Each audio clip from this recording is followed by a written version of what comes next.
សួស្តីបងប្អូនទាំងអស់គ្នា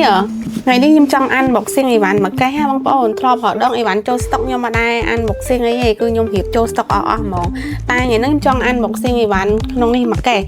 ចង់ដឹងថាអីវ៉ាន់ក្នុងនោះអីគេព្រោះវាស្រាលវាស្រាលខ្លាំងមែនតើហើយពេលដែលយើងលើកទៅវាមានលក្ខណៈថាคลิกลุกអីហ៎អញ្ចឹងចង់ដឹងថាអីវ៉ាន់ក្នុងនឹងស្អីគេអញ្ចឹងណាអញ្ចឹងបងប្អូនតាមដានជាមួយខ្ញុំទាំងអស់គ្នាវ៉ាវបងប្អូនតែមអូយឆានមែនតើនេះវ៉ាវបងប្អូនណែមានតាំងពីតែម Postcopy ទៀតណាមានច្រើនមែនតើអូច្រើនមែនតែមានតាំងតែម